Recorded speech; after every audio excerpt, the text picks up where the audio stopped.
Hello and welcome to Ryan Magic. I'm Ryan and this is Magic. Welcome back to the channel, and if you're new here, welcome. I dive into all things magic. Magic tricks, magic book reviews, magic trick reviews, playing card reviews, anything to do with magic, we cover it here. Today, I have a magic trick review. We're reviewing Jokerz by Peter Nardi. Jokerz is basically a casino-style wild card routine. It's basically Peter's creation, his take on Peter Kane's wild card routine.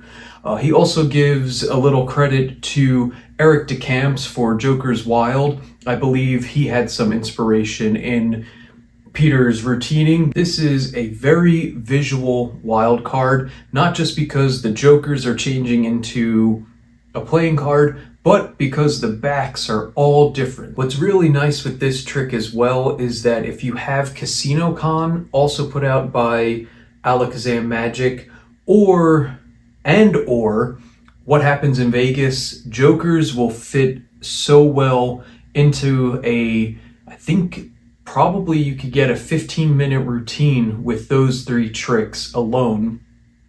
All casino style, which makes it really fun and interactive. But if you don't have Casino Con or What Happens in Vegas, this is a wonderful standalone act. Now, besides Magic, I also like to collect playing cards. I actually like collecting the Jokerz from different Las Vegas casinos, like the Stardust, Aladdin, Desert Inn.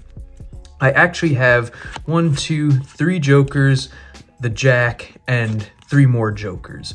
So 6 Jokerz and a Jack.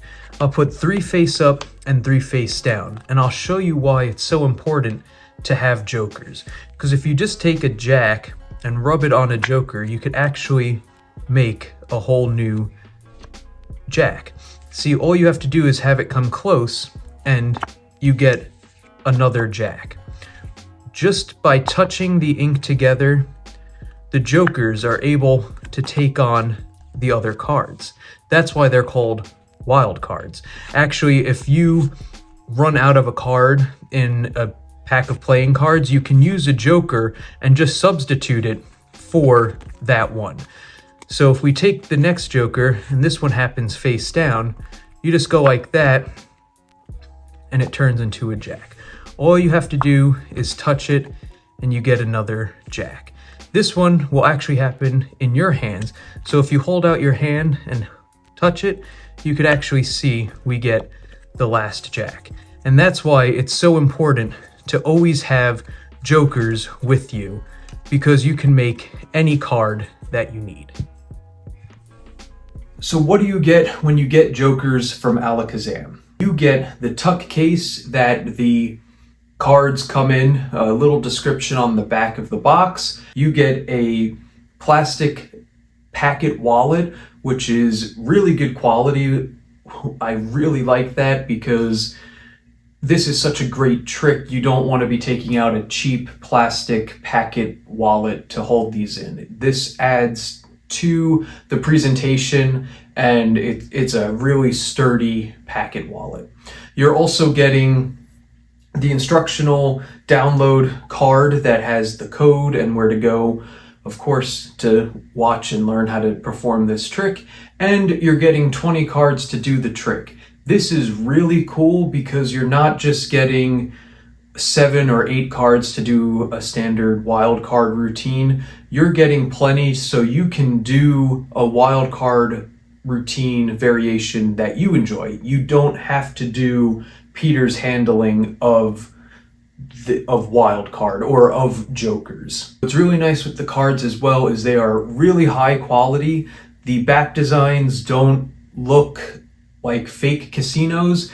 They're actual casino names that are on the cards as well, so you don't have to pretend that everyone doesn't notice that they're some made-up casino. That really helps sell the trick and makes it really good. The Jokerz are awesome looking, back designs are great, all of the cards just look phenomenal. In addition to all of that, you do get the 20-minute explanation video where You get a performance, and Peter teaches it in great detail, all the subtleties, the different moves that are involved, and really takes his time explaining it. It's not rushed. It's a really great instructional video. Is it what I thought?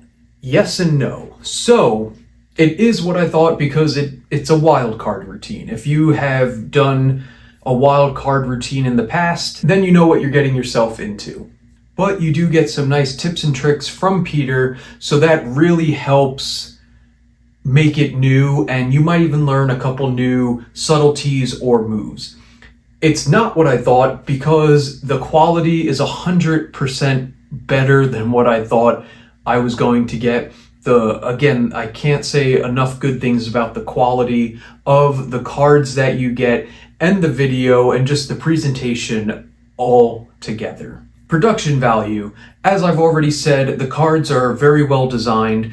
Each of the Jokers are different and they look superb. They don't look fake. The backs really look good. The plastic wallet that you get, phenomenal. Again, it's a sturdy plastic. It's not cheap by any means. So you actually feel comfortable carrying your cards in the wallet and using it every day. The video quality is great. It's shot in the studio with just Peter.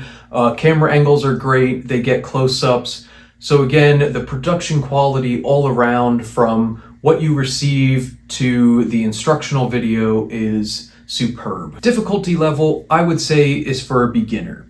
You can really master this trick in an afternoon of practice or a day of just practicing it. You can get it down really well to start showing it. Of course, with any trick, you want the more practice you put in, the better it's going to be. But you can watch the instructional video, practice it, and then theoretically be ready to perform it right off the bat.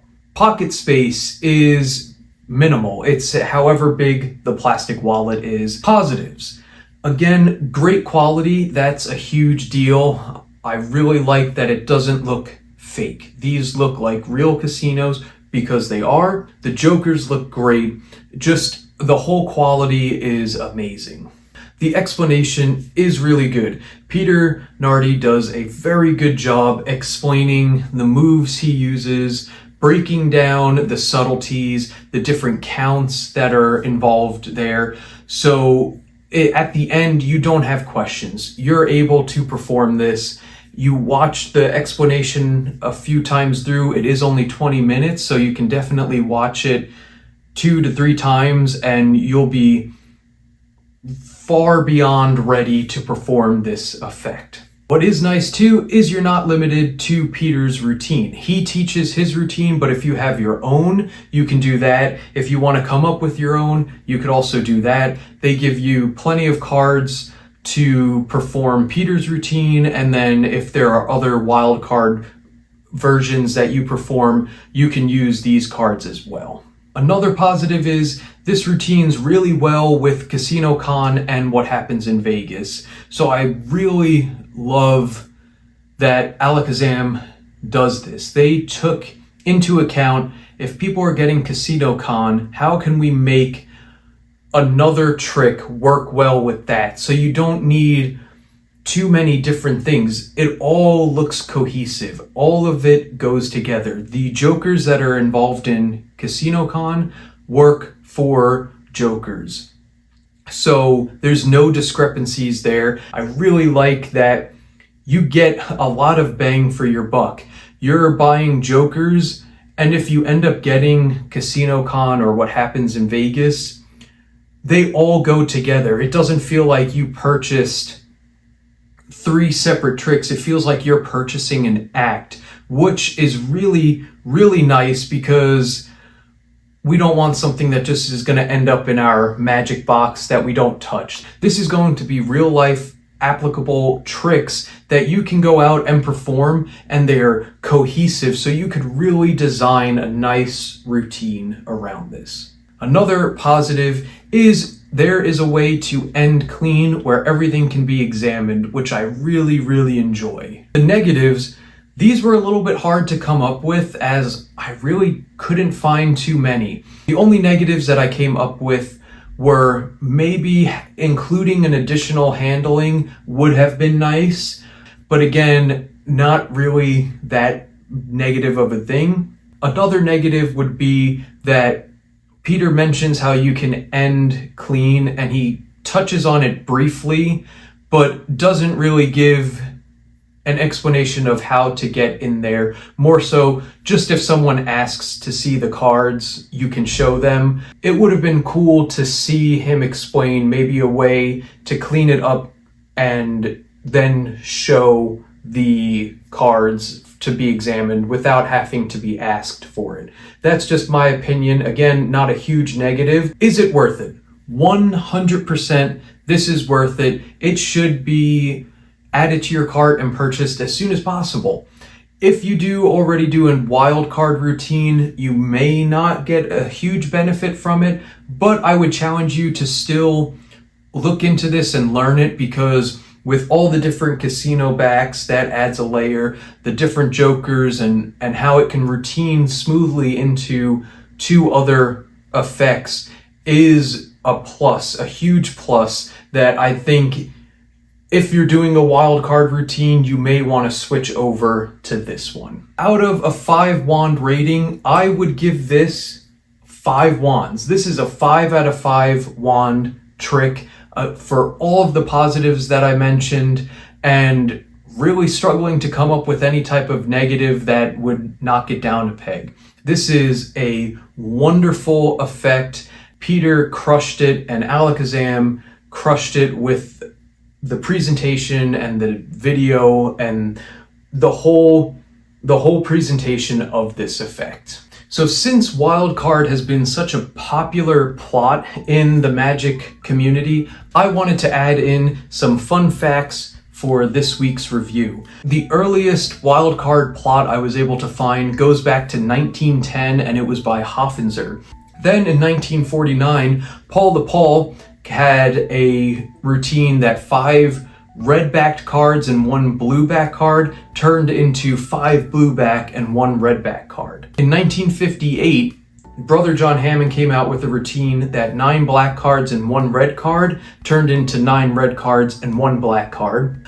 Ed Marlowe had a ridiculous amount of wild card routines. Either he only had 3, then I found a 4th, a 5th, a 6th, a 7th. He has a lot of wild card routines and variations.